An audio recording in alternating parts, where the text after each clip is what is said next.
Hi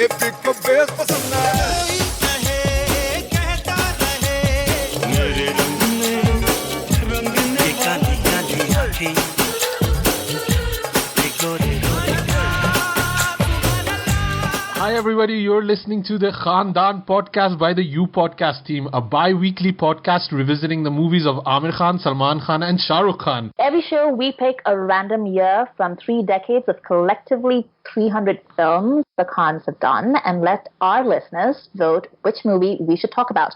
So it's entirely up to you. Pick a team, make a vote, take us down nostalgia lane, punish us, or make us reassess a movie we dismissed.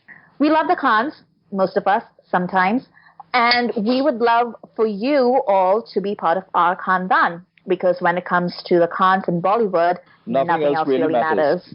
Yeah, I don't know what we're going to talk about on this episode. I think it's a tough one, no? Like, I feel it's like... There's nothing.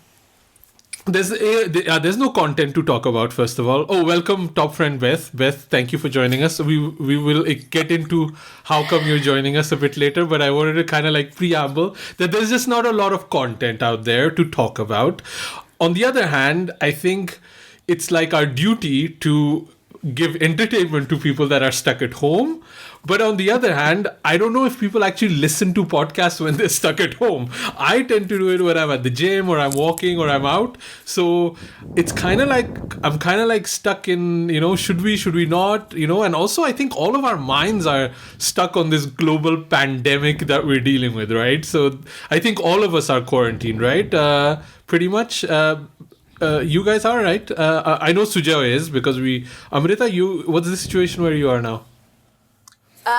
So it's somewhere between social distancing and self-isolation. So it's a little bit of both. Right. And Beth? Yeah, we're locked down. The governor of my state told us all it's not quite locked down, I guess, but everything is shut except for groceries and pharmacies, and my campus where I work is shut and has had some cases, so... Right.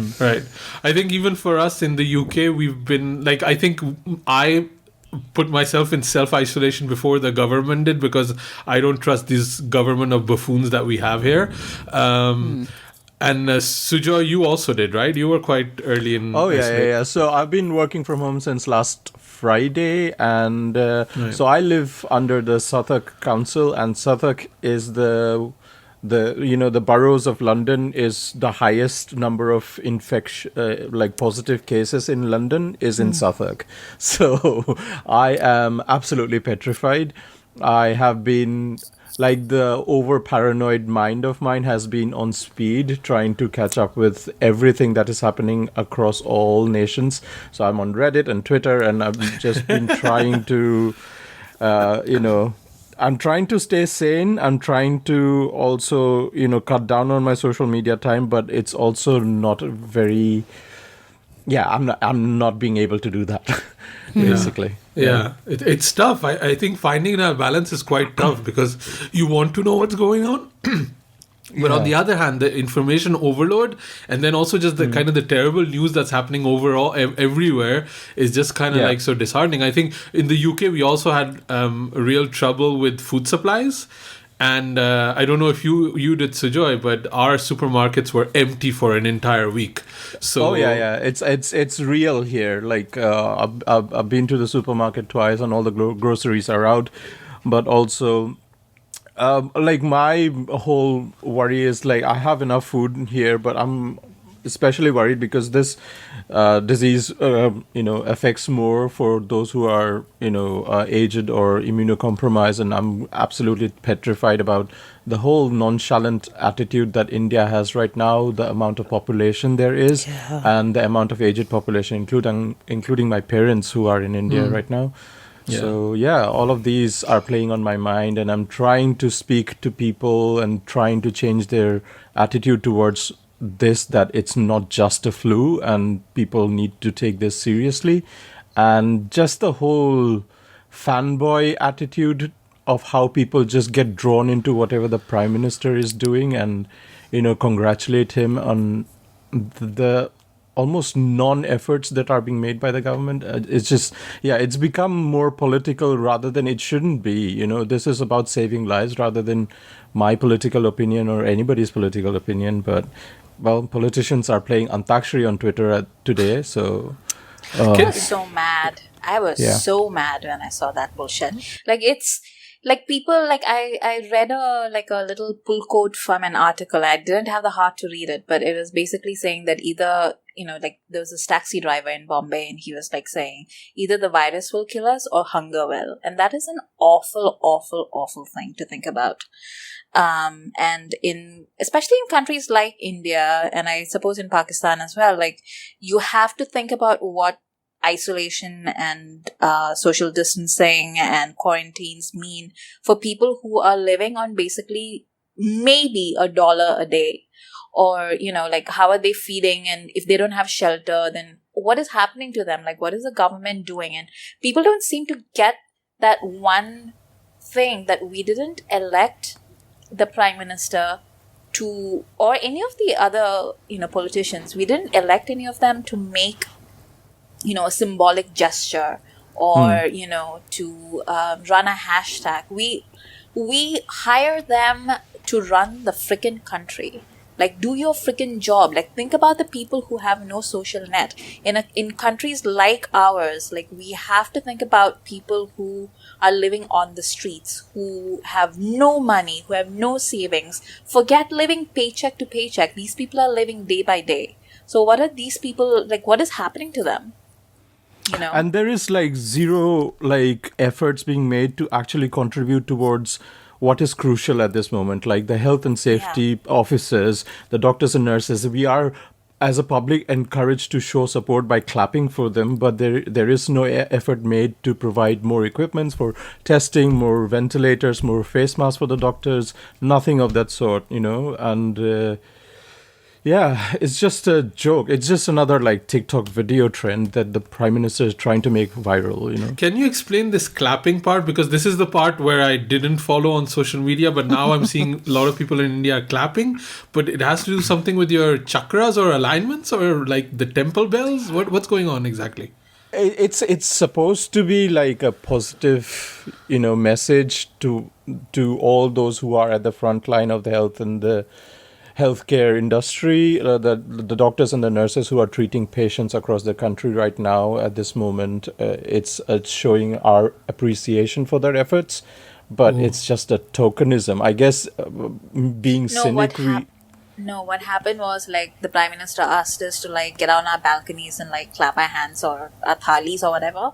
To show our appreciation, and then basically what happened was a lot of people on Twitter especially were just making fun of it because they were like, well, that's stupid, why don't you just give them what they're asking for, like more masks, more ventilators, like hospital supplies basically, rather than clapping. And so of course a bunch of right-wingers got together and were like, oh, actually it is the vibrations will heal the world, and therefore that is why we all have to get out of there. It's just stupid.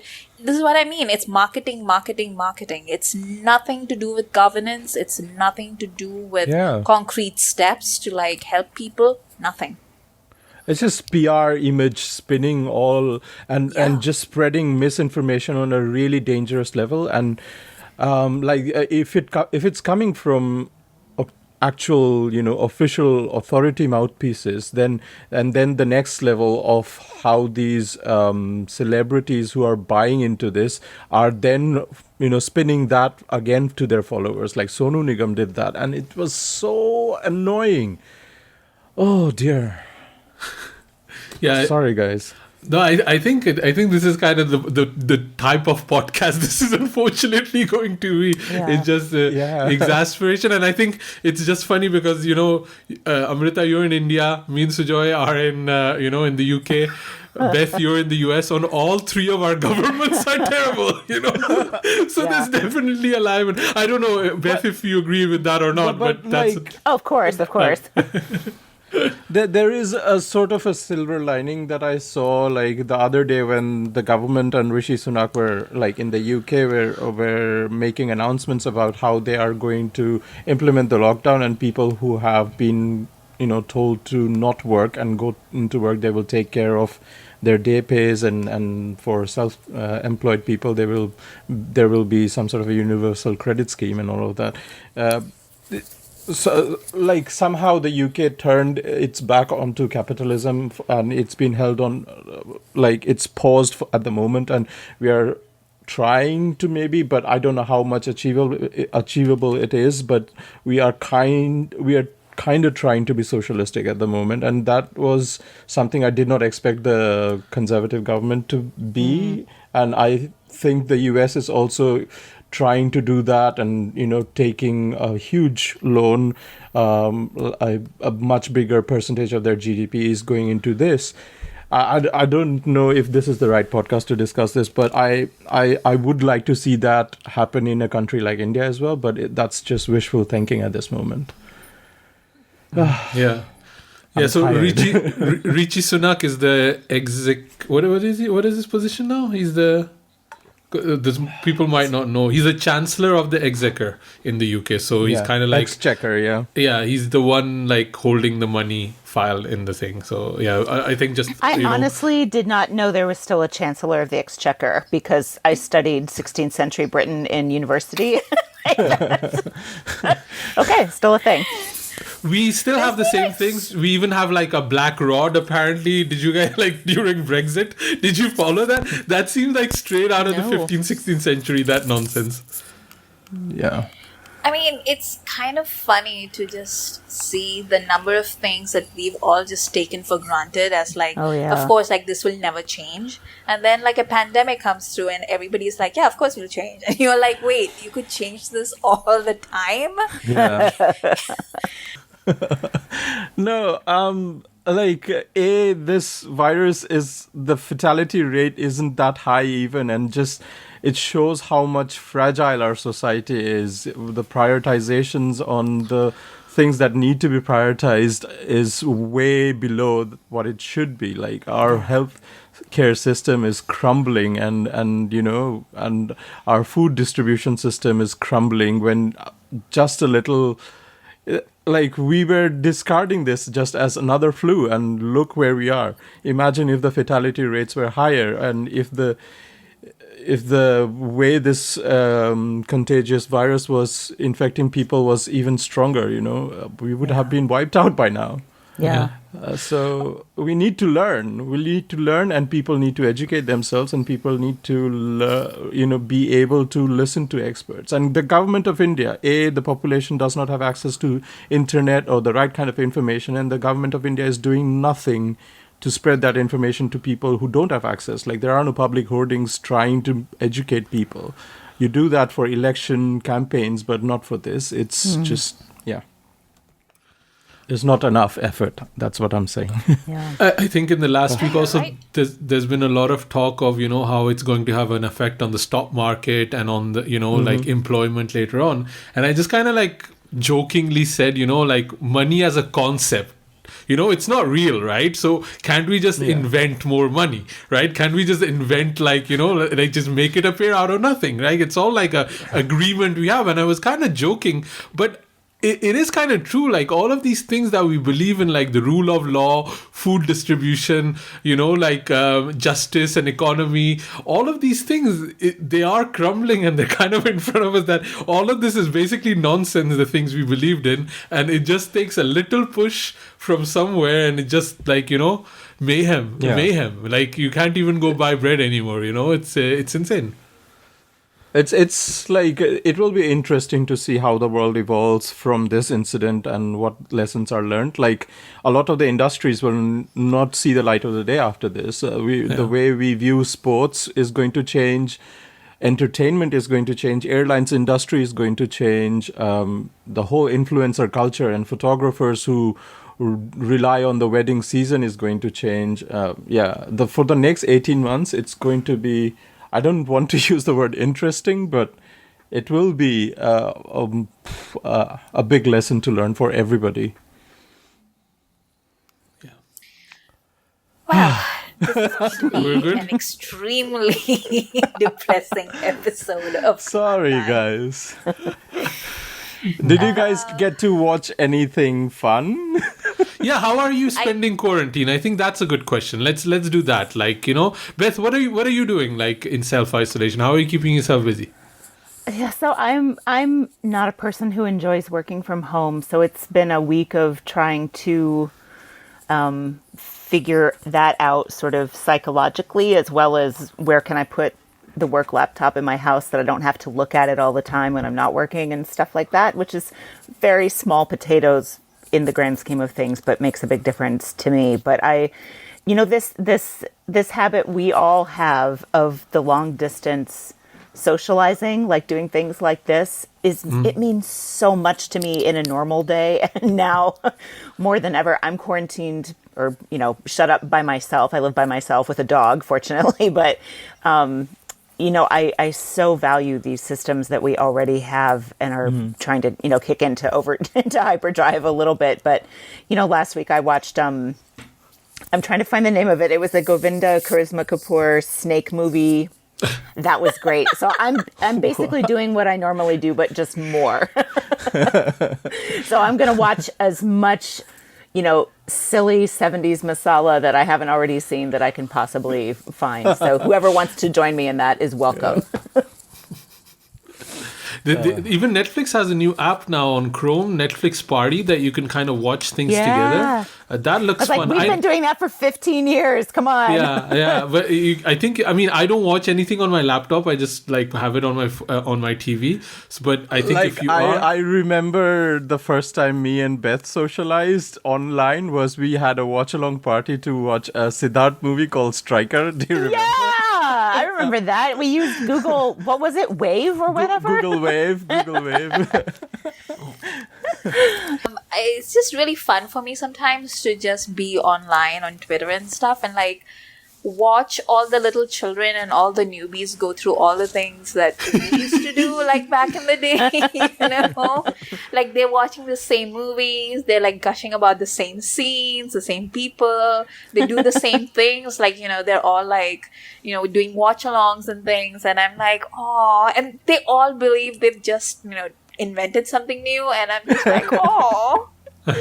and they just discovered Bunty Bubbly. That was the funniest thing. It started with I don't watch old movies, but I discovered Bunty and Bubbly. I was like, babies. But Bunty and Bubbly, to be fair, it's 15 years old, right? Yeah. And also she's 22 or something. So that was super cute. Yeah, it is cute. It is cute. Yeah. I remember dancing to Kajrare on the cinema aisle, with other of my friends. That was a massive moment. I just realized, as you were saying that, I had a friend I used to hang out with. When that movie came out, I was still living in New York. And I had this friend who had this little kid who was maybe 3 or 4 years old, and he used to put on Kajrare for his toddler, and the toddler used to watch it, and I'm just oh my god, that toddler is probably going to college this fall. Yeah, he's about to develop a coke habit. That toddler. Oh no. I don't even know if they're doing coke anymore. Even my drug references are so old now. All the kids are going yeah, sure, coke. So Amrita, how are you kind of spending your time in self-isolation? I am reading a lot. I've been reading a lot since the beginning of this year. Ever since shit hit the fan last December, I've just been reading a lot of romance and fantasy. And then since the isolation started, I've been watching a lot of murder mystery series. Yes.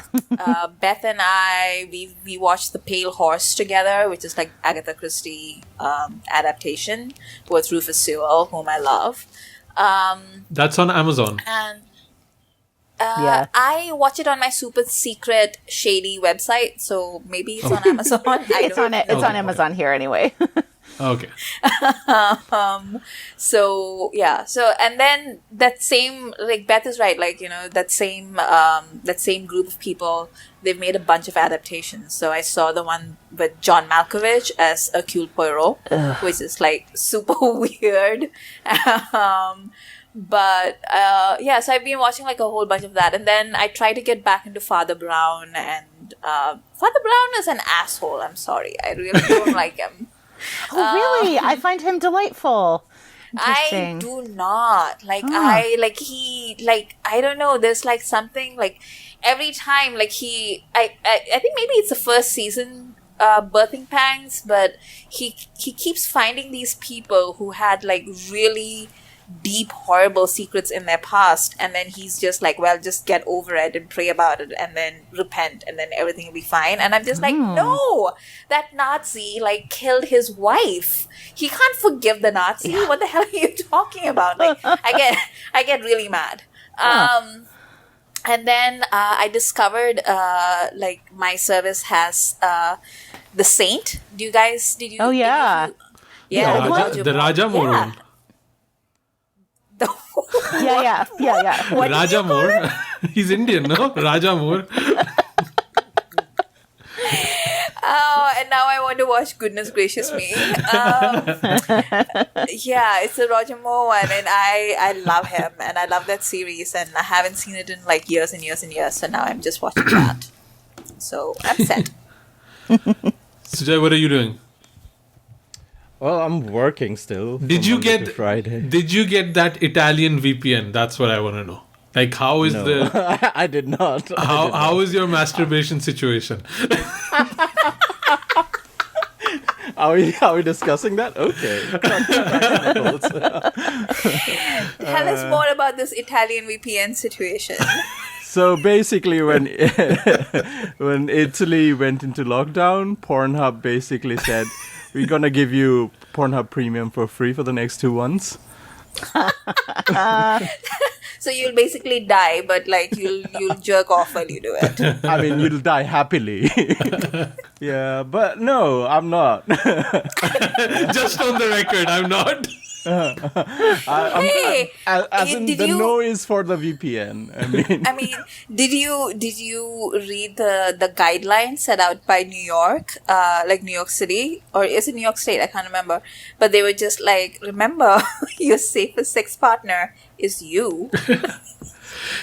So basically, somebody says your immune system gets triggered to become more healthy if you wank, and then somebody retweeted it saying, no, it doesn't mean wanking will save you from coronavirus.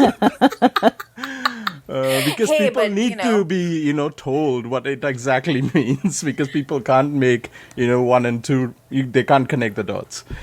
But I think we owe it. I think we owe it to science to like do a little experiment and see. Test this out, yeah. And at the end, if none of us gets it, then there you go. I also want to know the logistics of it within quarantine. Like, do you need to sanitize between strokes and pumps? Why me? Why is it like one squish here, one squish there? Like, is that why hand sanitizer is running out everywhere? Like Amrita and Beth, you got like really sanitized questions, pun intended, and then Asim comes to me and he throws all the masturbation questions at me. Just a PSA for anybody who might be hearing this podcast. By the way, I hope like everybody's listening to this with their headphones on. Otherwise, Asim just like screwed you over big time. Good. We're 52 episodes in. This is not a family podcast. Only the title says Khandaan. The rest is not. So I saw a tweet video of somebody stuck in quarantine watching sex scenes with my parents. Take me, COVID. But also, PSA, please do not rub alcohol on your genitals. I feel like I have to say that. No, but I feel like the amount of things that I have discovered about the human race over the past 1 month is just genuinely shocking. Yeah, true. Like the things that people don't know, I'm just like, what is wrong with you people? Like, how have you all not already died? Yeah, but because, remember like last year and the year before on Twitter used to be these things like, like people like, oh, wait, do you guys wash your feet in the shower? And do you wash your back in the shower? And like, we were shocked then. Like, what? Wait, people aren't washing their feet and stuff like that? But now we are in an era where everybody's explaining how to wash your hands. So we're really going back to the basics. And clearly, when you watch videos by Ekta Kapoor, they have spent their entire lifetime not washing their hands. So imagine when she takes off her rings eventually when she dies, there will be like a layer. Oh dear Lord. Disgusting. Yeah. Oh dear. But at least my favorites are clean. Anushka Sharma knows how to wash her hands. That's clear. See, I picked the right favorites. I honestly thought Ekta's not an outlier by any means. Like, I've seen lots of people from that part of India, like Gujarat and Maharashtra, who wear that kind of serious astrological jewelry. So there's all those rings and all those bracelets and Rudraksh and everything. And I honestly thought, not the dhagas, but the other stuff, the bracelets and rings and stuff, I thought they took it off at night. And then wash their hands or whatever, or when they were taking a shower, and then they would put it back on. But how does she moisturize? Does she it must get cake? Ugh, disgusting. Ew. Yeah. But yeah, coming back to how I'm spending my quarantine, I'm trying to be super organized. So I'm making lists after lists to what I should be watching. So I'm stuck in making list phase right now. It's been week 1 and I've made my lists 50%. I haven't started. I think you should share that with all the Khandaan followers, because okay, I will. I would love to know what you're watching. A lot of anime. I'm in the market for some anime. I'm in the market for anything that is escapist. Yeah. Right. Yeah. I mean, I'm actually gonna. You, Asim? I'm gonna restart watching all of Avatar: The Last Airbender again.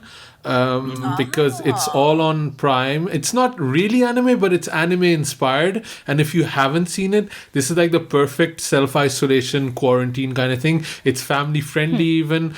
And it's a really, really good story. It's like Lord of the Rings level. So Amrita, if you haven't seen it, I would strongly recommend it. And then you can immediately jump off to Legend of Korra, which is kind of 100 years later on, and it's more of a female character and more recent.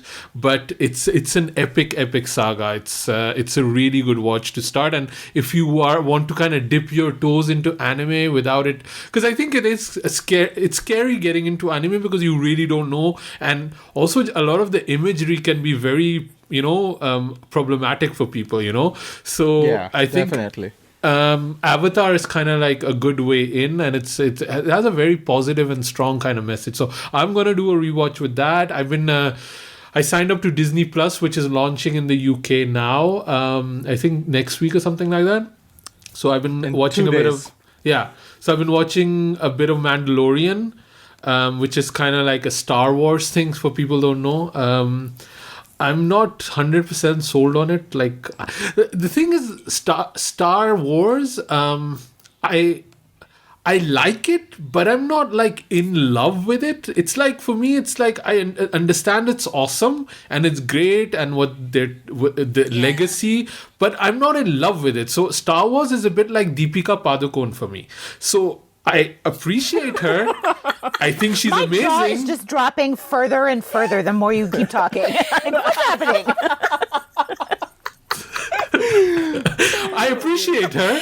I'm just not in love with her. You know what I mean? That's what it is. I like her. I like Star Wars. I like Mandalorian. A lot of people love it.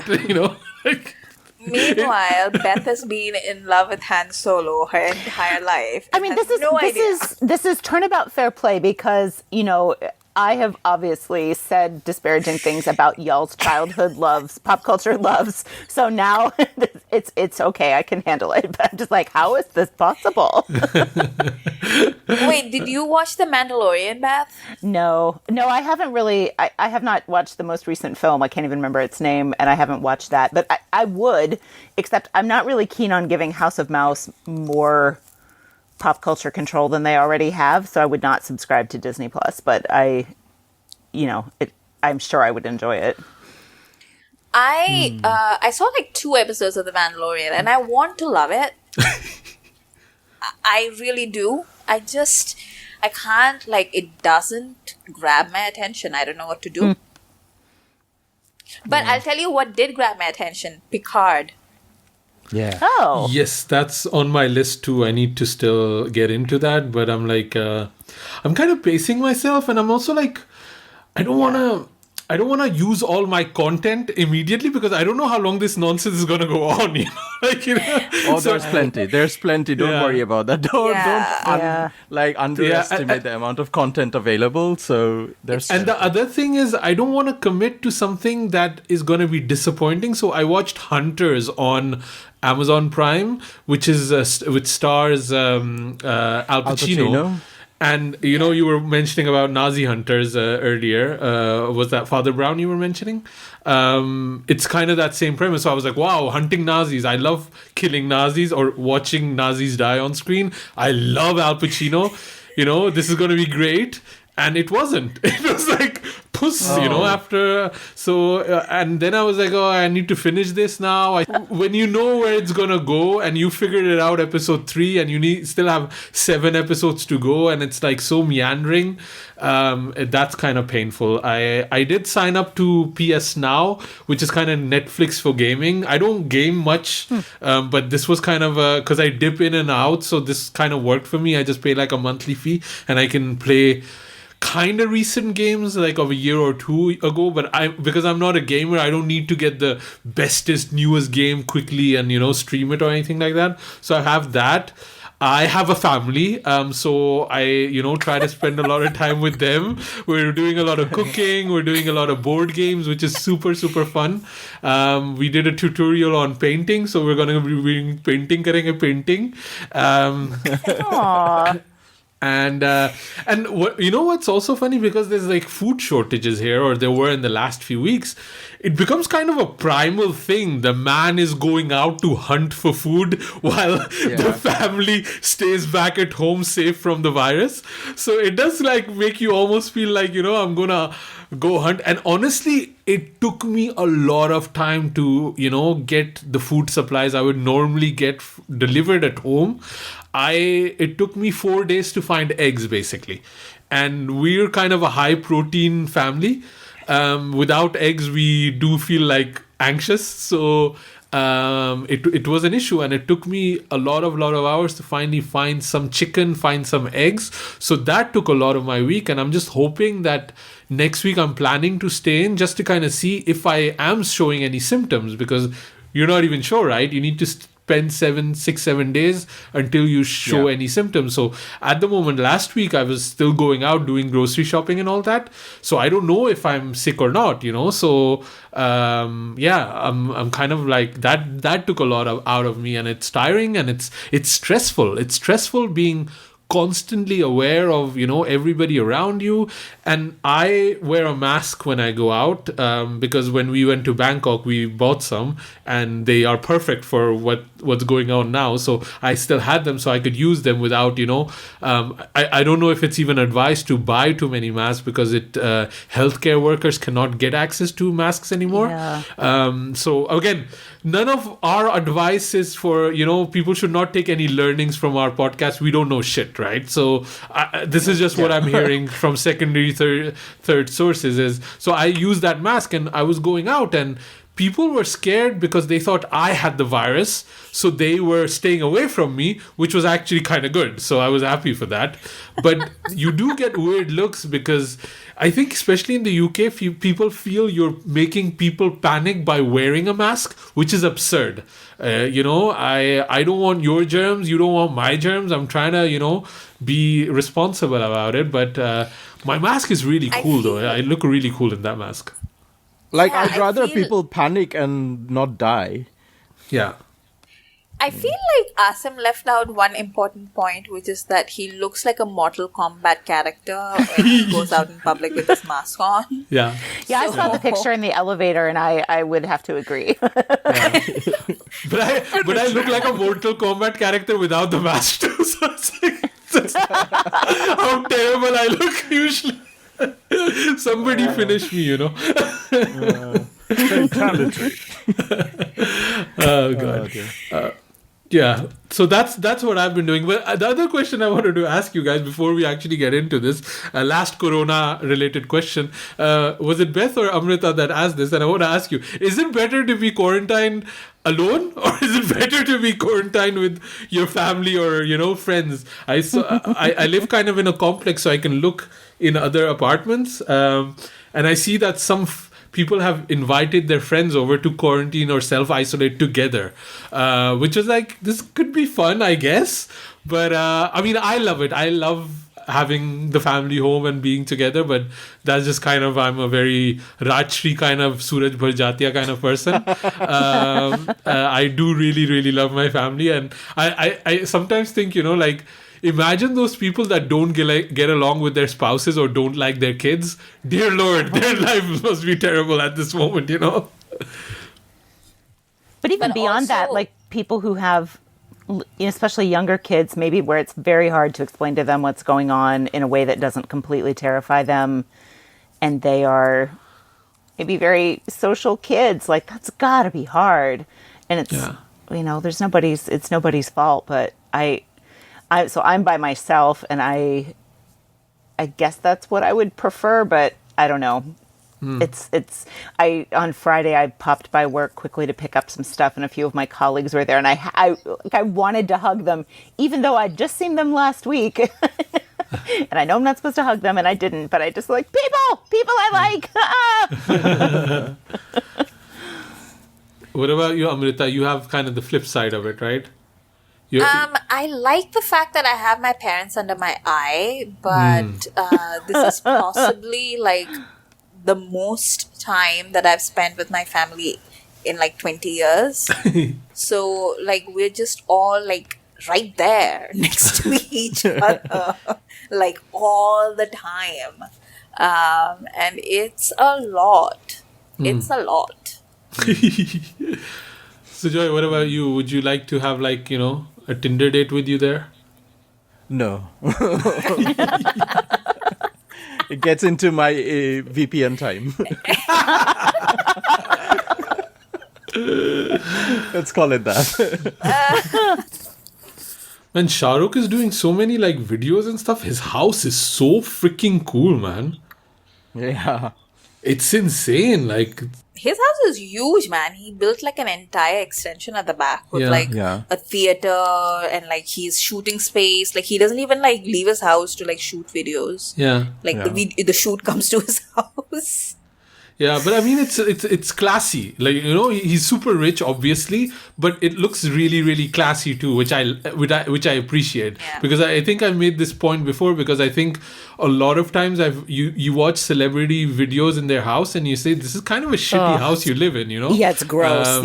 It happens a lot that they have like no sense of, and you're seeing more and more of them. Like I'm seeing Sarah Ali Khan doing some jumping squats on Instagram, and like it looks terrible, like her house, like it's no offense, but it's weird that you get to see so many things. But like Anushka Sharma's house looks pretty awesome. I think the one you posted, Beth, who was it, which Khanna is it Akshay, Rahul? Oh, Rahul, yeah. I don't know if that's his bed or his house, but that looks like a really cool kind of place he has, right? So his stuff's always super classy. Has taste. Yeah. Oh yeah. Oh, you know who else has a really amazing house? Is Zoya Akhtar. Oh yeah, I saw that video on Asian Paints, right, on YouTube.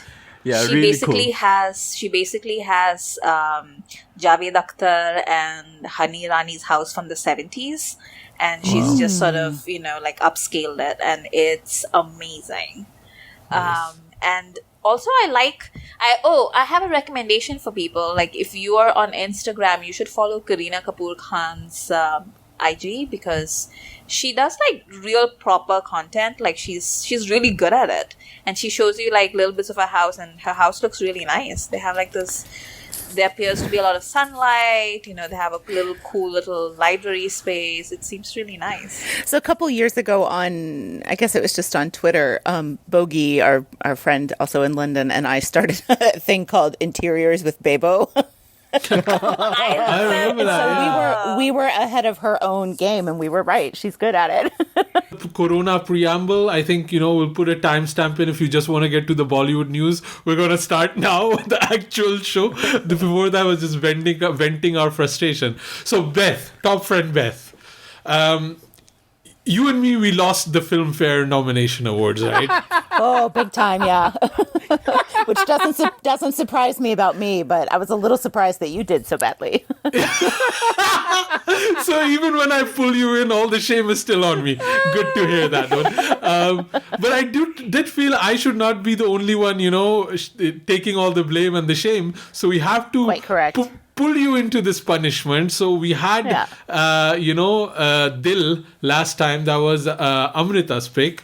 And Sujoy, this episode you've done our punishment, which is Saajan, the great 90s movie Saajan, yeah.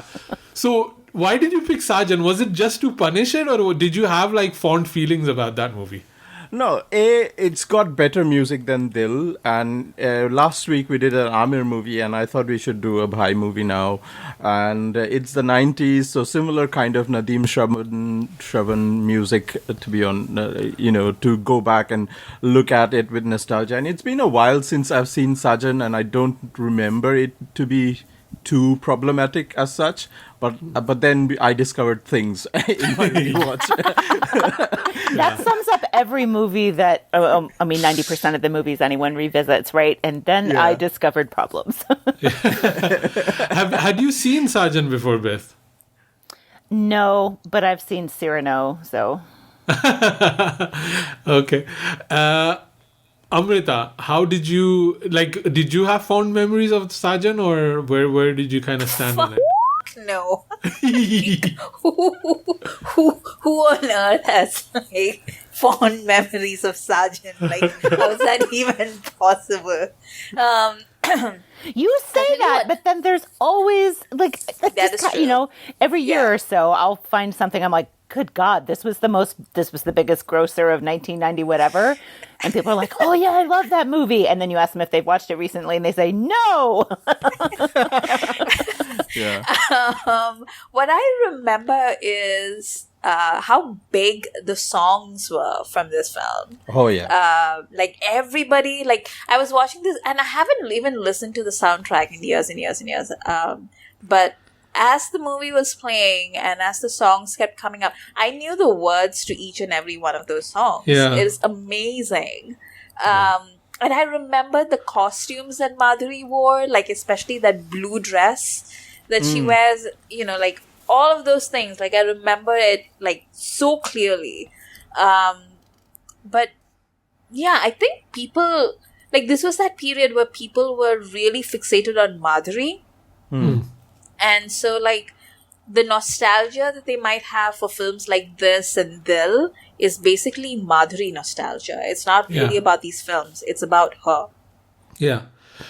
It was funny because when we did our Dil podcast last time, and so, Sujo, you're saying, we had an Amir movie and now we wanted to have a break. We wanted a Salman movie, but we do have two back-to-back 90s Madhuri movies, and I still don't feel I need a break from Madhuri. I could watch another Madhuri movie, which is totally fine. But I saw somebody on Twitter, and apologies, I don't remember the tweet or I don't remember the handle, but they basically said that Madhuri chose good projects over good roles, and that's why she doesn't have any lasting good roles. And I'm not sure if I agree with that. But also, I couldn't like really think of a lot of really great focused, like maybe Mrityu Dand is that's her, right? That's the only one, but it's one I haven't seen actually even. But it's true, like something like Khalnayak, which is again a Madhuri movie, but is her role that great in it? I'm not sure. Same with Saajan, same with Dil. So I just kind of want to like unpack this statement first of all, and what you guys think of that. What do you think, Sujoy? Do you think Madhuri focused more on the projects than on the roles? I don't know if it's her. It was a conscious choice back then, but these were big projects, like which kind of define her career, like be it like Tezab or Dil and Saajan, Khalnayak and whatever. Like, but there is some truth to that statement. Like when you look back now, they are definitely in an industry like Bollywood. You have major roles. At least the length and the amount of story that is driven around the male characters is going to be way more, even when there's a heavyweight like Madhuri playing the role. But I guess the one big 90s path-breaking cinema movie that Madhuri got was Beta. I think that was like kind of the big one that I think I can remember. That was a big role for her, but I don't know if that was a conscious choice on her part to do.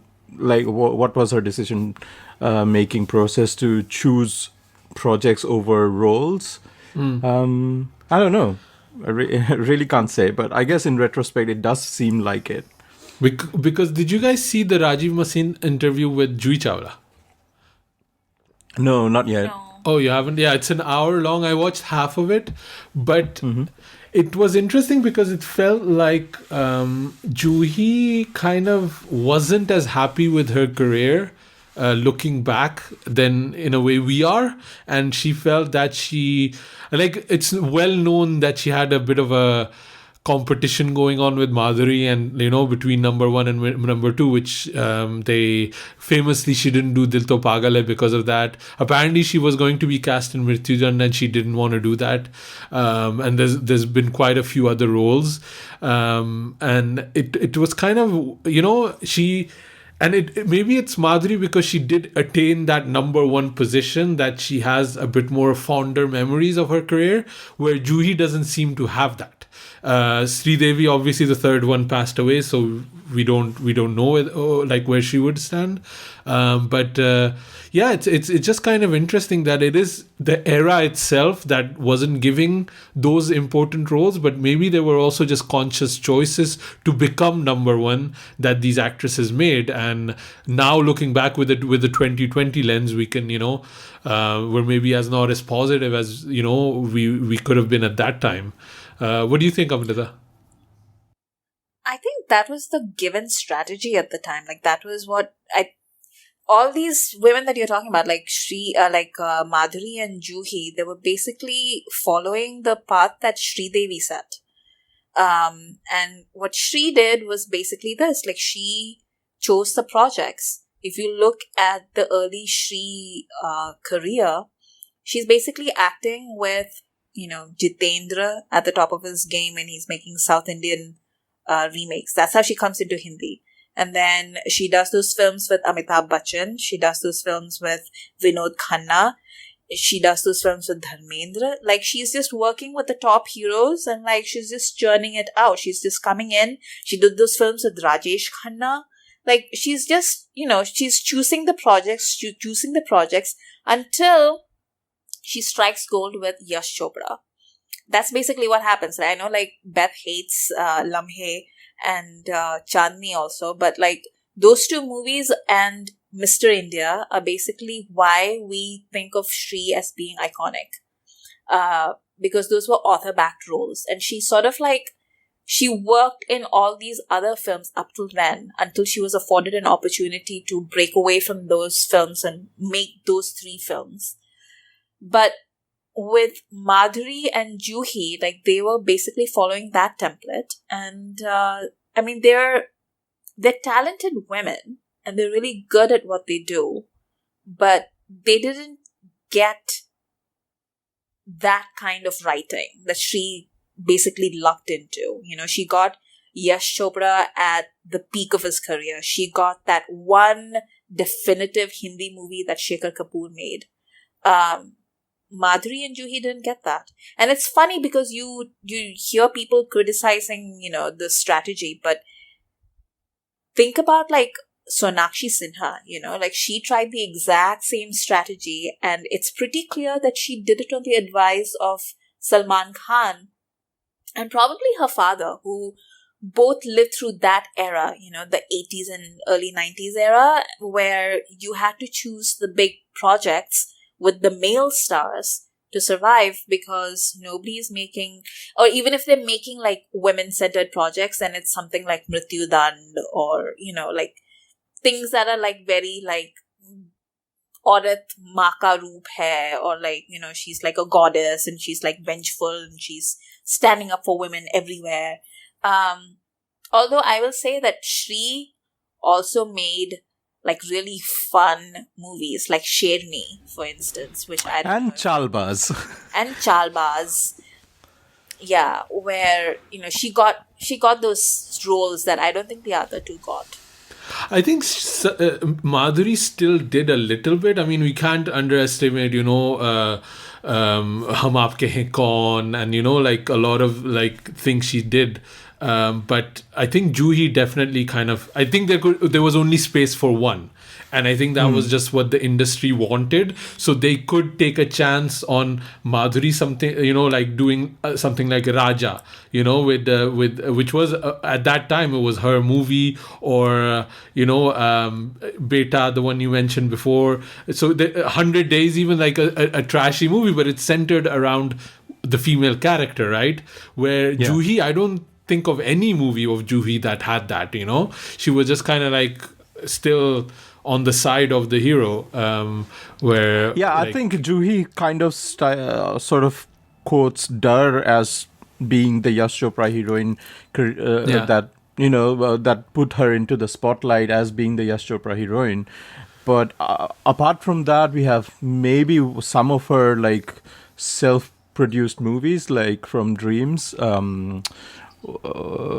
Yes Boss, and Phir Bhi Dil Hai Hindustani, but other than that, no. Yeah, but also like Dar is like not like a Yash Chopra heroine role. Like that's just Shah Rukh. Like Shah Rukh just sucked up all the oxygen in the room. I think Juhi kind of fell out, but I think with Madhuri, it's kind of an interesting career she has, and I think attaining that number one. But it's also the fact that it's Madhuri, right? She's so good, and I think she makes Saajan bearable for me, because I had not watched this movie in decades, and like what you were mentioning, Amrita, as soon as those songs started, I had flashbacks of me getting over a breakup and singing Jiye To Jiye to a very terrible SP Bala impression, so with a black high neck and all that kind of thing. Obviously I was not Sanjay Dutt, I was Salman Khan, and a lot of the shirts he's wearing I had at that time, so there was definitely a connect there that I could did he have a mullet? I would say no, but I'm sure my sister would disagree. It's a complicated hairstyle that both Salman and Sanjay have, like, because it's long in the back, then short on the side, but then on the top there's a puff too. It's like it goes like in different directions. It's quite, and it's also not consistent. It looks very different from one shot to the other shot. It looks like completely, but I don't think Madhuri's hair looks great in this movie either, honestly. Like, is Salman like dropping in and dropping out to like Andaz Apna Apna shoots during this movie? No, this movie, like, you can literally see, like, that whole trope of 80s movies where people are literally writing on the sets, like, and making it up as they go along. You can actually see it in this movie, where it's just like all these unnecessary like scenes where you're just like, what is happening right now? There's like no reason why this character exists or the scene exists or like anything. It's just there. Like, And you're you're like- talking about scripts, they had to pick and choose. Like, they started shooting with Anupam Kher, and midway they had to bring Kader Khan to play him. Yeah. The one most blatant example that I can think of what you're mentioning is, there's a character played by Dinesh Hingu, right? He's kind of the business partner of Kader Khan, right? Yeah. He sends Sanjay Dutt to Ooty, and he says, "My man Lakshmi will be there and he'll take care of you." And then later on, he comes into the apartment in Ooty, and clearly Lakshmi does not know who this man is. So he's like, so I was like, wait, didn't he hire this person? Like, it doesn't make any bloody sense. And yeah, the whole character of Lakshmi Khan Berde in this movie is based on the idea that South Indians are funny. Anything they say is funny, anything they do is funny, and that's the entirety of the joke. Yeah. So I had to watch Agnipath for the movie Wala pod. Oh god, you had a double whammy of this. And yeah, I had to watch two terrible South Indian characters on cinema. Like Mithun playing, what was that? Krishnan Iyer Yam Ye. Oh, kill me now. Wasn't there a song too of that? Like, Yeah, they had a Nariyal Pani Wala song as well. Nariyal in that Pani movie. Wala. Jesus. Anyway, Beth, what did you think about Saajan then? We haven't heard from you. So I was so glad yesterday when Asim said something like, the end is so long or something, because in retrospect, I don't understand why this movie is as long as it is, because... It's 3 hours. Yeah, you could strip this down to about 45 minutes plus some songs. Yeah. And it's so long for no reason. And it just, something happens at about the last 45 minutes that it took me 6 hours or something to get through the end. And I actually, that scene where, I'll try to be as spoiler-free as I can, where Madhuri shows up at the church at the end and she walks slowly to the front. That took 25 seconds. I watched it. I'm like, what the is going on? So then I went back and I actually watched the timer. And so there's some kind of weird time warp stretching that happens in this movie that doesn't add anything. Yeah. I just felt like this was, first of all, completely predictable. You knew exactly what was going to happen. And it's bloated with things that add nothing. And it's not like, the comic relief is bad. I completely agree with you. But there's not as much of it proportionately as I would have thought, given how long this is. But then also there are people who feel completely underdeveloped. Like, the parents have this... Like, there's that at the beginning when Kader Khan directly addresses the camera and says something like, "It's okay if I tease my wife," right? Or something like that. And so you see these little flashes of their relationship, but then that doesn't actually matter in any way.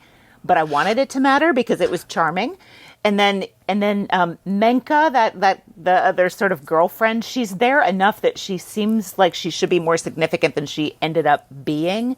It was all just odd, and if they were in fact writing this as they went along, that would explain a lot. Yeah, I think that character is really, really weirdly written. Like, because Salman's character just keeps insulting her in public, and then she just comes back to him like they were still the bestest of friends. Like, it doesn't make any sense at all. No. But a lot of this movie doesn't make sense. Like, I don't understand also why gardens make Kader Khan so horny. Every time he's in his garden with his wife, he starts feeling it up and like, remember when we used to get it on in the gardens? And it's like, dude, what is this weird garden kink you have? Yeah. Oh dear. I'd forgotten that Ekta was in this film, and then I saw her, and it took me so that first song that Salman has. Does that start with Ekta, or does Ekta only show up at the end of that song? No, it starts with some other girl, and then she's the third. Basically showing like Bhai is such a player, and then he goes to clubbing, and in the gymkhana he's swimming, and then at the end he's like clubbing with Ekta. Okay. Because I was like super confused. I was like, wait, this girl kind of looks like Ekta, but that's not Ekta. And then at the end, I was like, yes, this is Ekta. So, but also, oh my God, I had to laugh because it's that, like when we see Ekta, she's on top of that convertible that Bhai is driving. Uh-huh. And I'm just like... I was so terrified for her the entire time. I was like, I think we all had the same joke at that time, right? In our minds. Yeah. In that, and as well as Tumse Milne Ki Tamanna Hai, where he's like, he's got his feet on the steering wheel. Yeah. Oh, dear. And this is also like, so the first song is Pehli Baar Mile Hain. That's the first song, right? Such a lovely song. Such a lovely song. It's the first Salman Khan is a Playboy song ever, I think. And it's the template for so many Arararara E, Arararara O, all of these other songs that came on later on. This is the first one where, Salman is a horn dog, So it's kind of like epic in that way, because before that it wasn't kind of a thing. But but it's... The song is good, man, but it's SP Bala, man. Like, him and Salman, there was a moment in Bollywood where you could just buy the cassette with closed eyes and you knew you were going to get some bangers on your audio cassette, right? And SP Bala, for me, he was the man at that time. Like, him and Salman were definitely a good combo. Like, Udit Narayan and Amir Khan. Yeah. Just the same way. But yeah, Ekta she's married to Monish, and this is not Ekta Kapoor, right? This is another Ekta. No. Very different. She's the one that married to Monish. Yeah. Yes. Yeah.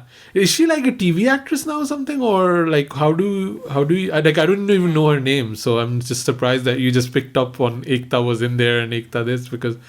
No, Ekta was actually, like, she was like one of those bright young things for like maybe like 3 or 4 movies around this time. Okay. And then she just like married Monish and then she just quit. I think I used to confuse her with Shilpa Shirodkar a lot. Yeah, she kind of looks like her. Yeah. So let's talk a bit about Sanjay Dutt, because he is like he is the most crippled guy ever. Like, he is the most orphaned person and the most crippled person ever in the history of the world. Like, one thing I'd like to point out, right? Like, Aman and what's his name, Akash Verma, their dosti is so sakht, right? He's been adopted, but never have they addressed him as their son. They'd always address him as Akash's friend. Yeah. It breaks my heart. But then they do. But then he does at the big business unveiling thing. Yeah. And like when Kader Khan's in his car and his business guy is like asking him about his sons, and he says, "Oh, my eldest son is Aman," and he's like, blah blah blah.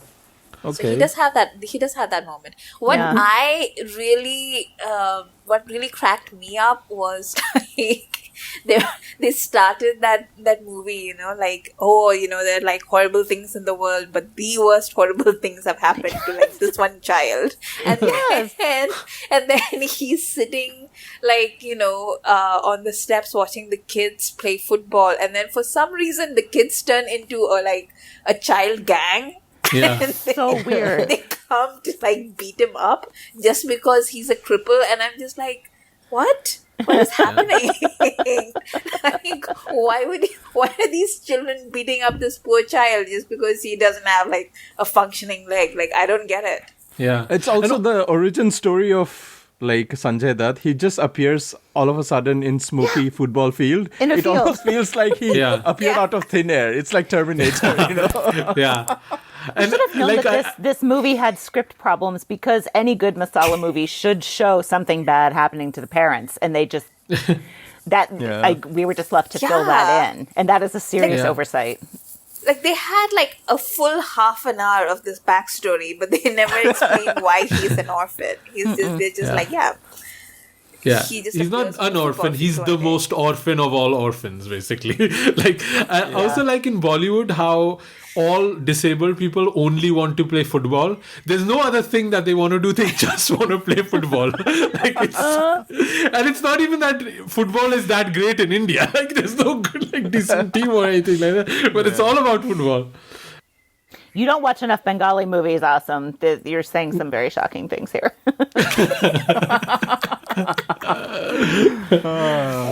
I also like that they have no clear idea how to write about children, because yes, they turn into a gang very quickly, but on the one side he's like, so Salman's character, he's into chocolates, he's about to fight people with a Baisakhi, but then he's playing with like you know, like these monkeys that have tambourines, and he's like a 9-year-old kid. No kid would be entertained with those kind of toys.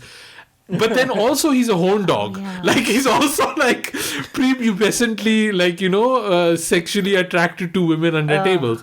So That was so gross. Yeah.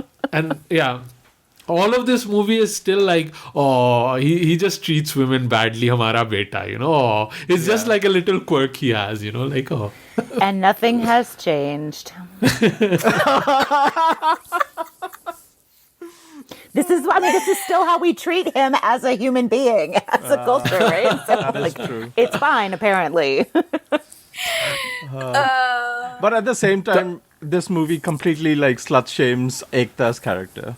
Yeah. Yeah, but also like Ekta's character is so weird. Like, so they're a couple, like they're dating, Yeah. and then she's like, "Why isn't your brother coming out?" And he's like, "Oh, like he's not interested in coming out." And then she's like, "Well, what if I hook up with him?" Yeah, no. What if I bang him in his office with all of his secretaries outside? That's Ekta's plan, right? Right. And then Salman is like, "Oh my god, that would be like an amazing thing to do." And then she shows up and she's like, "Yeah, like you wanna bang me, right? Like, I think you're younger brother. You totally wanna bang me." Like, And then- this is something that is straight out of Pornhub. You should know. Take your word for I it. do know. Like, what the hell? Like, who came up with this? And then at the end of it, she's just like you know, like later on in the movie when they're like fake hooking up again. Like, she's like, don't you like have any respect for my love? And I'm like, lady, you were gonna hook up with his brother. Like, what are you talking about? She's not a character. She's a collection of things that somebody wanted to be said in the film, and they shoved them all on her with no connective tissue and no anything. And she's gone for the middle 2 hours of this 20-hour film. Like, she just... Yeah, she like, just suddenly appears in Ooty. They could have given her a good angry bitter song or something, or at least shown her, you know, out clubbing or I don't know, anything. And she's just I'd forgotten about her. Yeah, and then when she came back at the end, I was like, well, what? And very conveniently, like, Madhuri is made to believe that, you know, soon after her marriage engagement with Salman, just things change overnight. I don't know what the fuck is happening in this movie. Yeah. So, like, the other thing that... Oh, it was funny, that little thing, side note, that Yunus Pervez, my first online avatar, was in this. And the idea was that my online avatar was telling Sanjay Dutt to give up his avatar. So it's like a meta avatar on avatar kind of thing going on, which is kind of cool. I thought that was kind of cool. So Sanjay Dutt is this poet, and he doesn't know it, right? Like, nobody knows it, but he's a poet. This is the level of poetry. Like, this, you have to accept this, right? Yeah. And there is a niche fandom around it. Like, Madhuri is the number one fan. She's the fans of fans of the most orphan. And the most poet. No, like the poet publication thing is like out of the 70s, you know, like one of those like sidey, like, I'm an Urdu shayar, like I publish my you know, poetry ki kitab and stuff, and then there's like some guy that's sitting. What do you call those hats? The you know, the fuzzy ones, the ones that look like a fez. Yeah. Oh yeah, the Namazi topi. No, yeah, I know which one you mean. Like the one with the go adab, adab. Yeah, that topi. The adabi topi. Exactly. And then, like, he's like sitting there, like, he wasn't chewing pan, but he should have for the full effect. And then, like, he gets the fan mail, which he apparently reads. Like, apparently the publisher sits there reading fan mail all day. And then he's like, here, this is your number one fan. Yeah. And then he's like, oh, she's my number one fan. Then I'll write poetry especially for her. And then he's like sending her like his own poetry. I'm like, what the hell is happening? Like, what is this? Like, I have no idea what the hell is happening. My favorite part of the fan interaction thing is that she I guess it's in one of the letter voiceovers. She says, there's an empty picture frame in my home because I'm waiting for you to send me your picture. And then we go to her house and we see the picture frame. It's a poster and it's like 2 by 3 feet. How is he going to mail you that? But the thing that I noticed with all of this is how much the pre-online world sucked. Because that, if Pooja had access to the internet, she would have a YouTube channel or she would be on this podcast. She would be hosting a podcast about Sagar and his poetry, right? So this is what you need to, this is the hoops you need to jump through to get in contact with, your Bareli ki Barfi type of poet that you have over there. Did you all feel that Sanjay Dutt was the right choice for this role? Because I don't know, and I'm not trying to be snarky. I have not seen a ton of his films, especially from his, peak era, whenever you want to say that is. And I didn't, when the poetry thing came out of nowhere, and I was like, really, this guy? Because he murders poetry. Sanjay Dutt murders poetry in this song, in this movie. I figured, yeah. There was you don't know this comedian. He's called Umar Sharif in Pakistan. He used to have these stage shows, and there was this joke he used to say is like, when you speak English, it's like somebody put rocks in a steel box and then shake that box, and that's how your English sounds. This is how it sounds when Sanjay Dutt is reciting any poetry. It's like a box with rocks and somebody shaking it.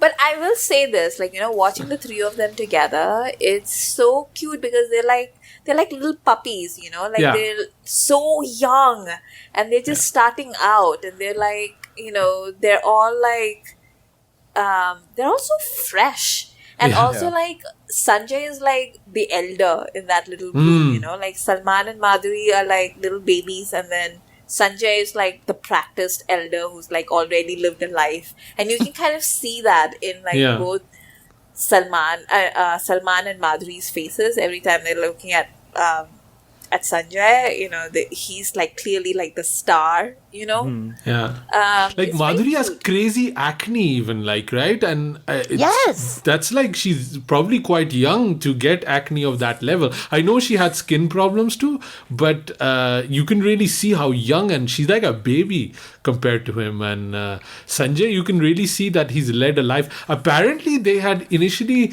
offered this role to Amir Khan, and he said no. Oh. So which might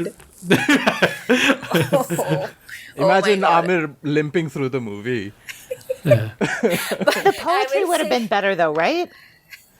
I guess, but it would also have been more insufferable.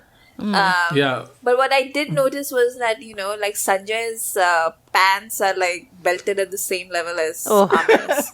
Yes. Oh, I knew you would go for that. But I swear to God, like the fashion that Salman has in this movie is back in vogue. Like I've seen Uniqlo emails that have people exactly wearing the same things that he's wearing, like a floral shirt with a color blocking beige pants with like very big trouser legs. If you wear that with like white sneakers, you're like a hipster. You just need like a thick rimmed glasses or something like that, and you're super fashionable. So this movie is so old that all of the fashion is back into fashion. Speaking of all three appearing on the screen, and how we were saying, this movie just has to have, seems like everybody is making up things as they go. But the song "Bahut Pyar Karte Hain" with when Salman is singing, and he's sort of being introduced as the pseudo Sagar in this movie, that is just dramatically framed. Both of them are in frame and Sanjay just appears in a reflection or something, and all three appear together.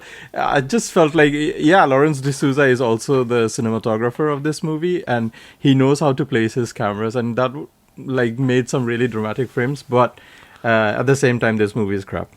What was my favorite? My favorite was when they go for the Pankaj Udas performance. This movie is so 80s. The choreography is by Chinni Prakash. Oh God, the choreography is so bad. By Nadeem Prashavin. So bad. Yeah. But they go for the Pankaj Udas. They go for the Pankaj Udas performance, and the faces that Salman makes to show that he is enjoying the performance. I love it. From the moment they enter that hall, I'm screaming with laughter the entire song. It's so funny. Funny. And the way Salman is reciting poetry is the way I would recite poetry. I just love it. I just find it so hilarious the way he recites poetry. He's fully on board and he has no talent. Full commitment, no talent. It's so funny. But he's such a ball of energy in this movie, Salman, right? It's that wiry Salman from the start. And you could see that this was a superstar in the making. He what you were saying about Shah Rukh in Dar, he sucks up all of the oxygen. This is what Salman does. Every other because also Sanjay is playing such a subdued character.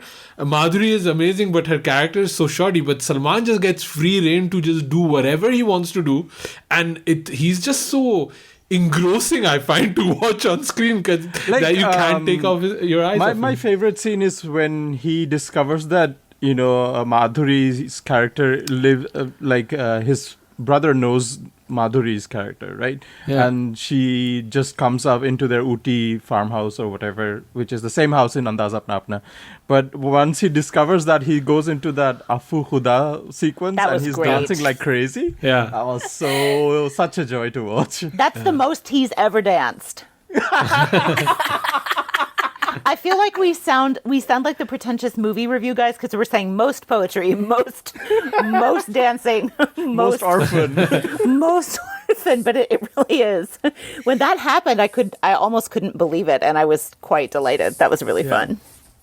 I'd actually totally forgotten that there was a Pankaj Udas song in this movie, because when the song started with, I think, Madhuri, right? Because that's the same version, right? So the Sanjay, and my note was Mera Dil Bhi, that's the song, right? Mera Dil Bhi Kitna Pagal Hai. And I wrote down, this is a very Pankaj Udas song.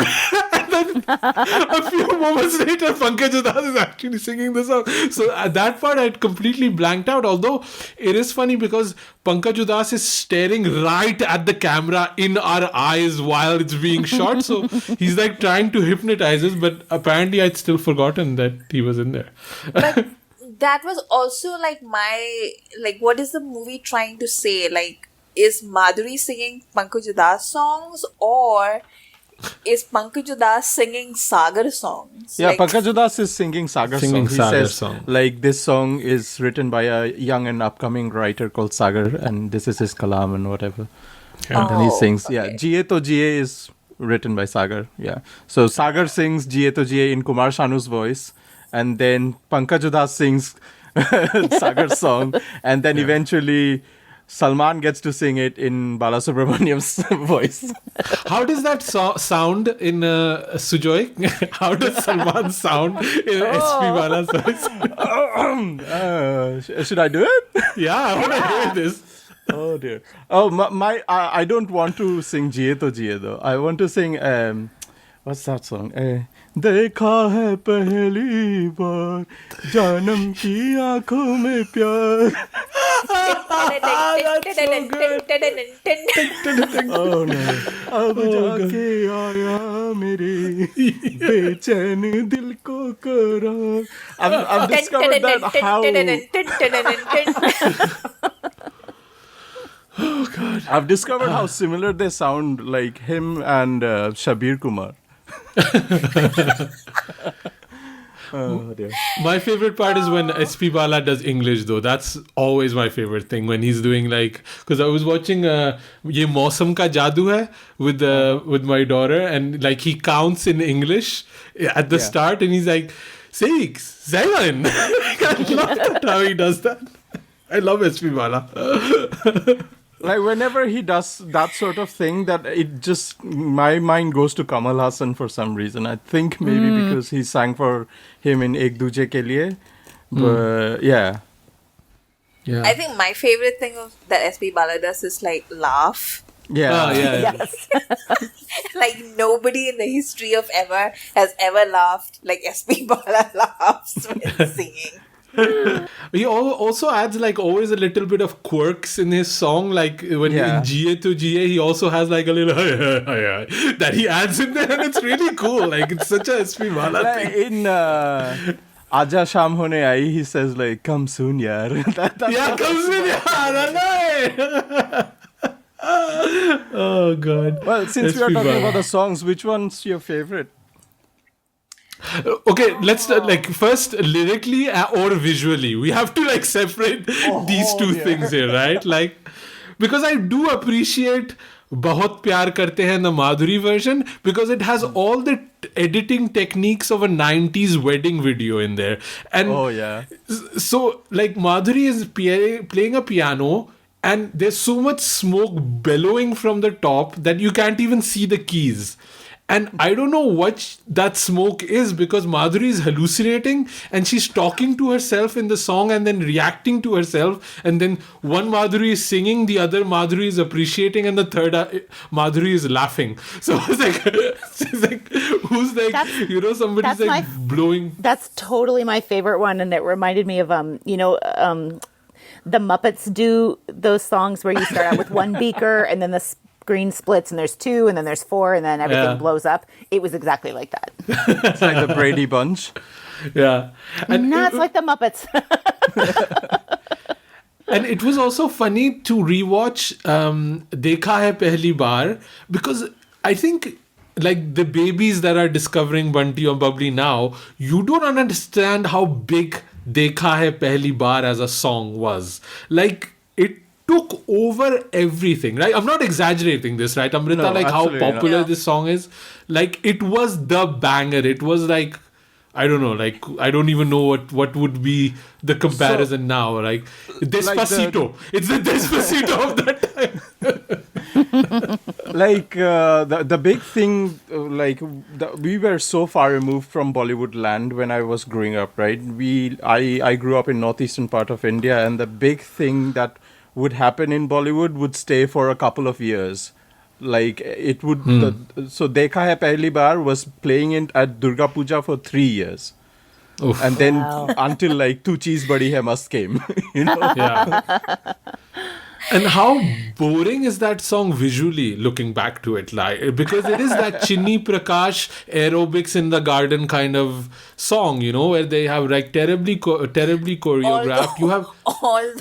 Although I'd forgotten most of the visuals of that song, and then I was watching that thing, and there's this one shot where I don't know what the is happening, but basically Madhuri is doing this like pelvic thrust, thing, and then the camera is set between Salman's legs, and he keeps doing some sort of thing with his hands between his legs, and it kind of looks like his balls are hanging.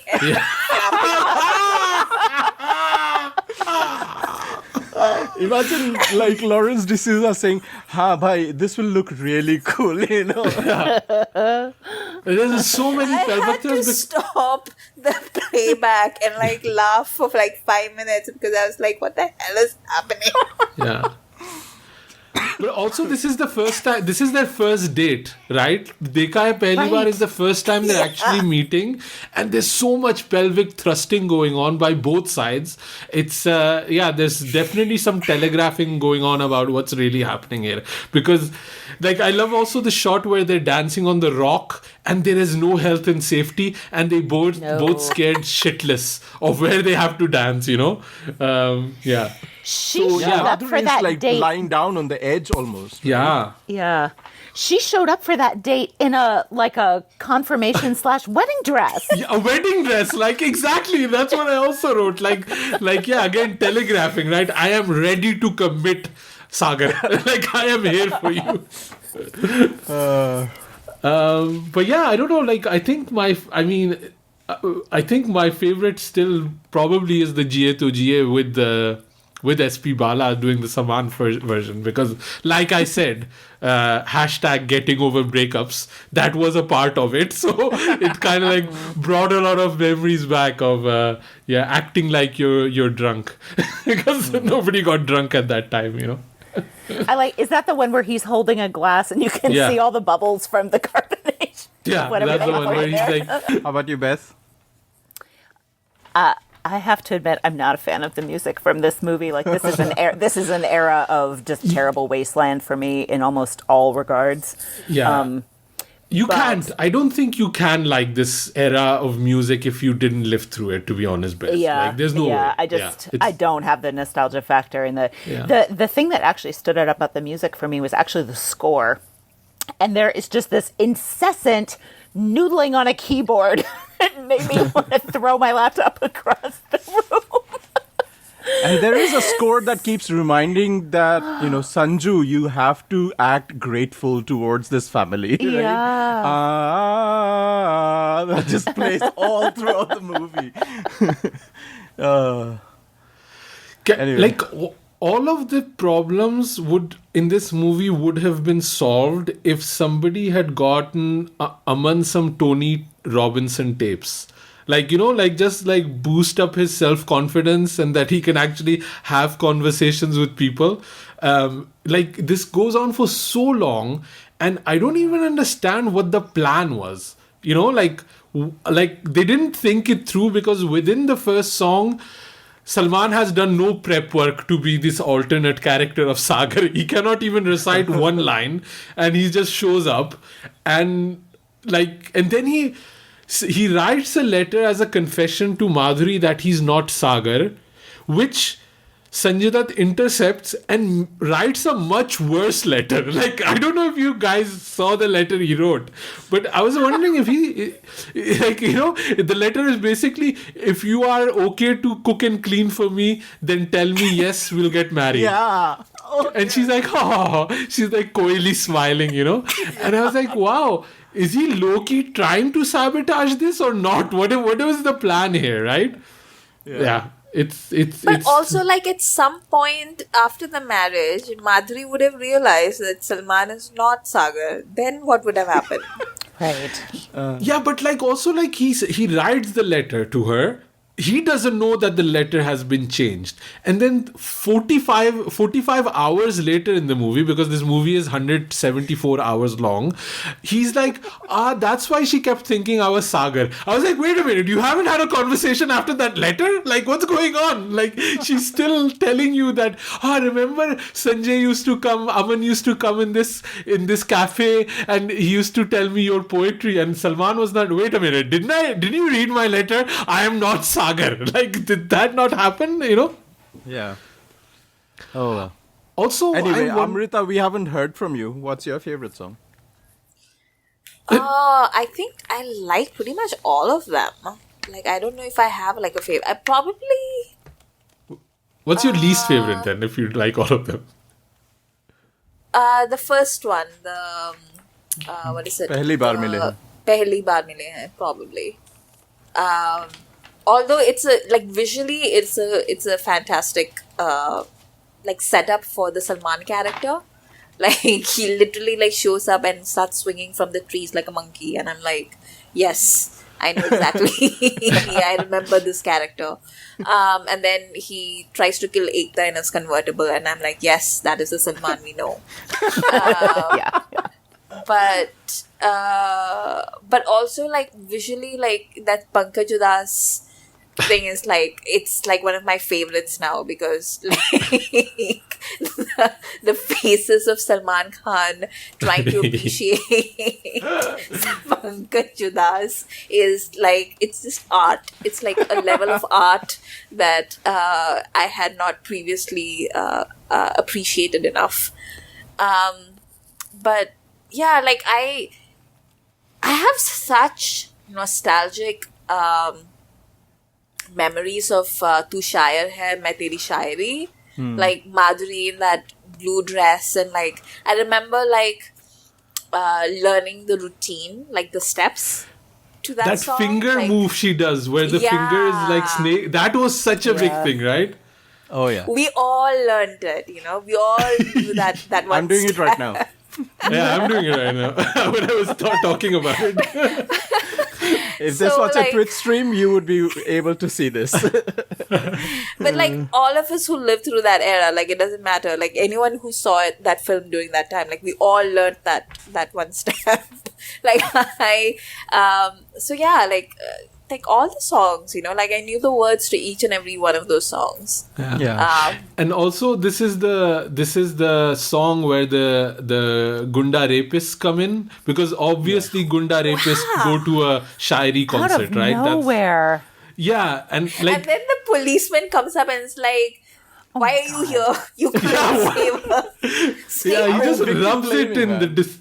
He just adds a layer like, you are disabled, so you are not a man, right? Like, how can you not protect her from 5 goons with, like hockey bats and all that? Like, how are you not a man? Like, this is like an absurd situation. But also, it's like, Madhuri is just like, these guys apparently have tried this on many, many times, because they say that, and then she just like has her window open, she stops the car, and her doors are also open. Like, what is this? Like, I don't want to blame people from shit happening, but lock your damn doors, I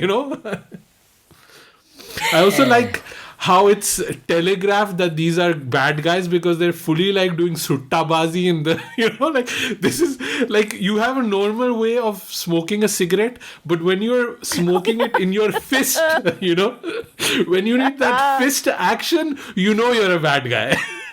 Yeah. And then they just disappear. Like, that's the last we ever hear of them. Right. I mean, they got arrested, right? So. Did you see in the credits, they say, so the main rapist is Tej Sapru, the actor, and it's written in the credits, friendly appearance by Tej Sapru. I was like, this is the friendliest appearance for a rapist. Like, this is the favor he did to the filmmakers. Like, it's insane. Oh dear.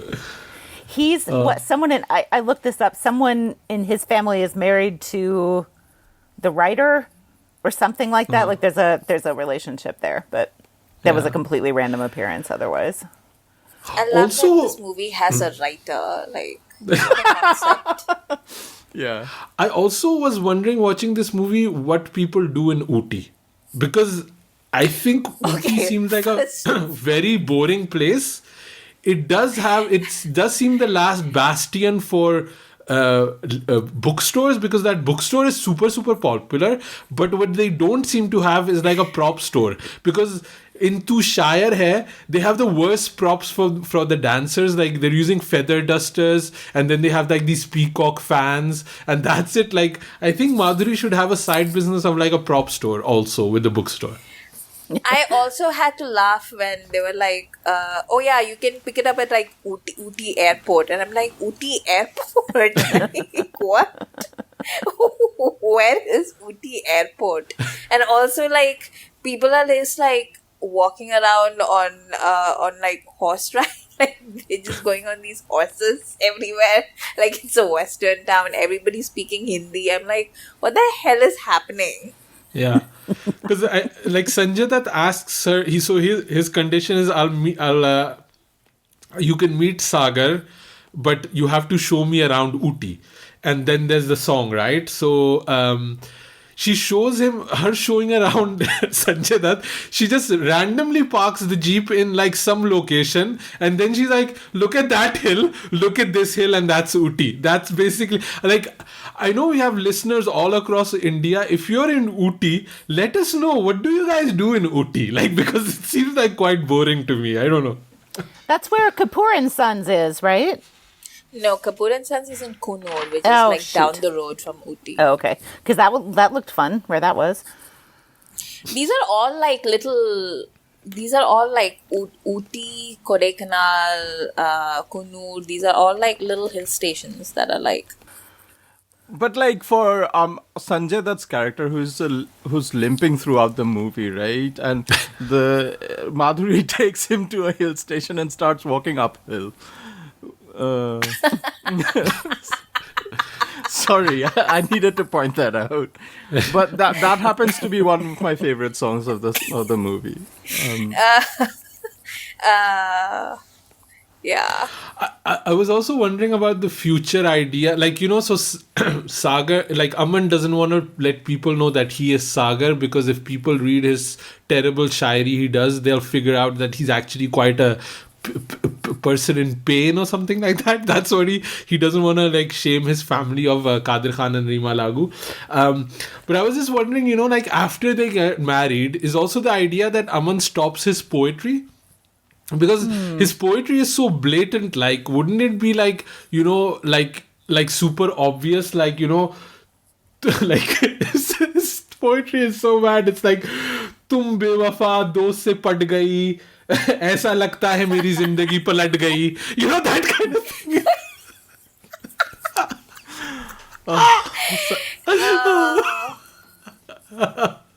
You could just write these down on the fly, basically. This is the level of poetry he has.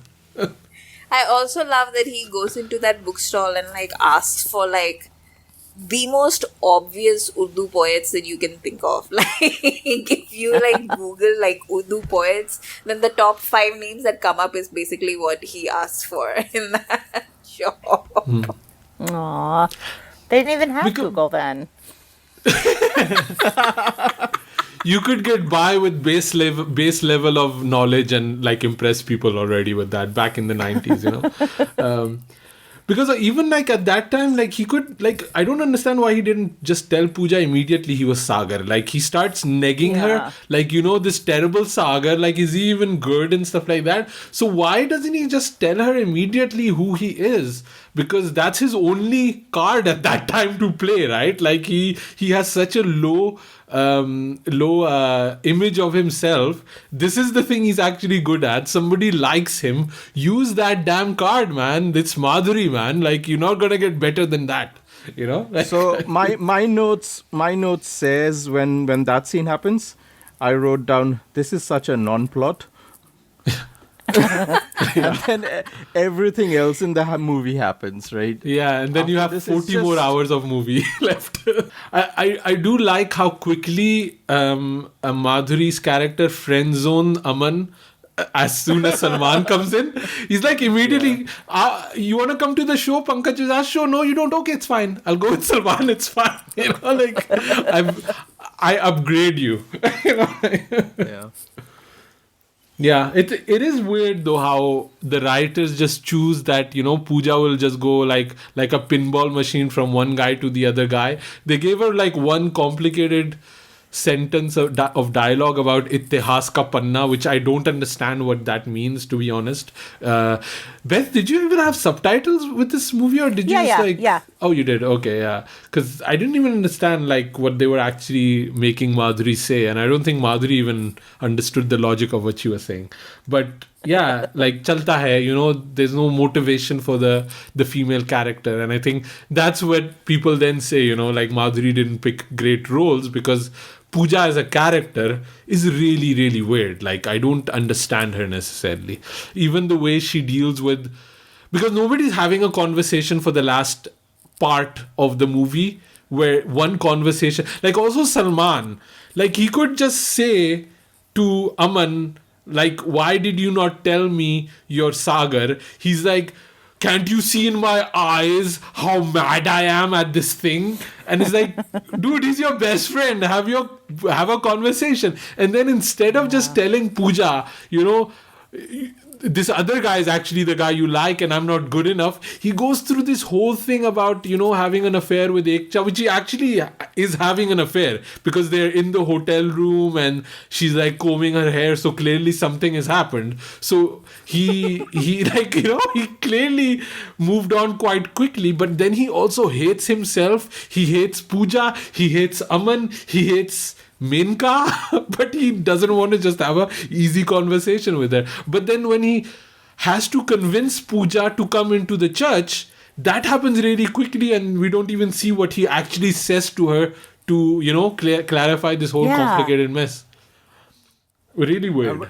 And when she combs her hair, there's so much hair to comb. There's a lot of hair in this whole movie. Yeah, the hair is like notes. Character number 5.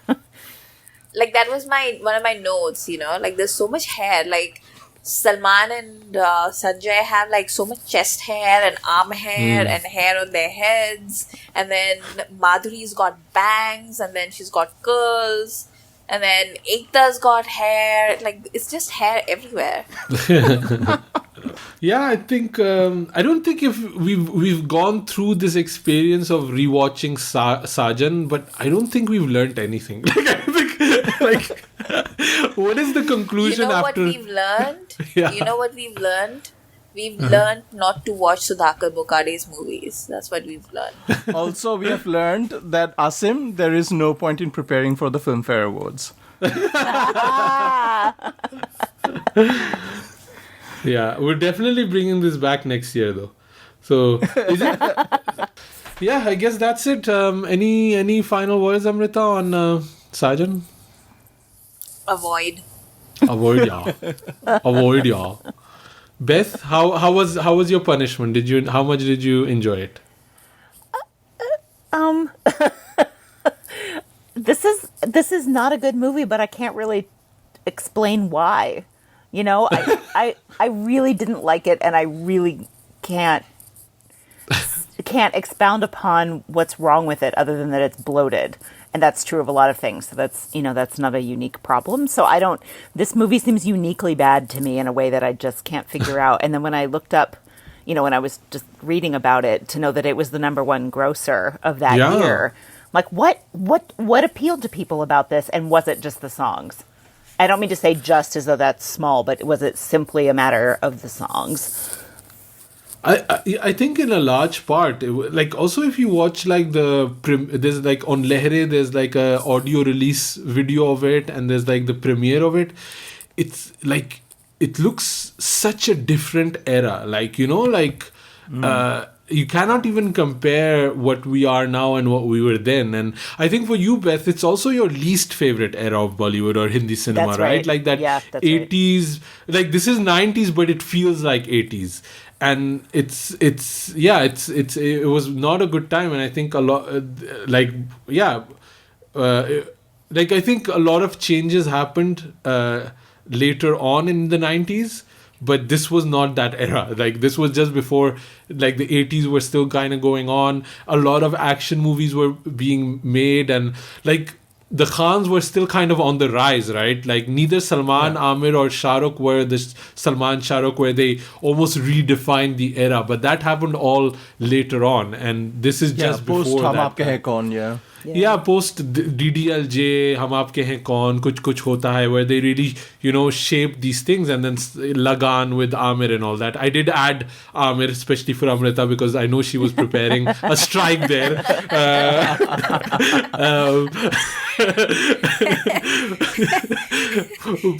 But yeah, this is all before all of those movies, and it looks like really a time capsule. Looking back, and even that premiere video, you see Sanjay Dutt kind of come on stage, and Salman and Madhuri, and Sanjay Dutt is so popular. People go crazy about him, and I think this is also seems to be the era where they had a little affair, something going on, Sanjay and Madhuri.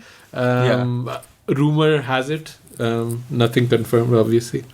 But it's funny though, because that Moharat video is converted from a VHS tape, and it looks like the digitization of a VHS tape with all those, static whatever is going on the screen. And the same thing is now back popular on Instagram filters and stuff. It's it's weird.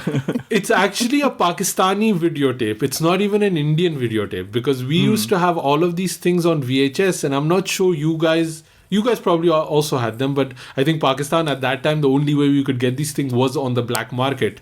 And that is definitely one of the Rainbow Center video cassettes, because I knew that quite well. There were different distributors then, and you had like Sadak, you had King, you had Time, and like King was the best one in terms of quality because they used to copy from the master print, and this was the other one. So yeah. I love how your accent just changed when you were like Rainbow Center. Rainbow Center. That's how you pronounce it. You don't say Rainbow Center. You say Rainbow Center. And the authenticity really leaped out. Like you could hear it. Shall I just tell you quickly the other top grossing movies of 1991? Yes. Yeah. Yes. So it was Saajan, number 1. Number 2 was Hum, which I think is a vastly superior movie to Saajan. Mukul Anand. Saudagar. So Dilip Kumar and Raj Kumar.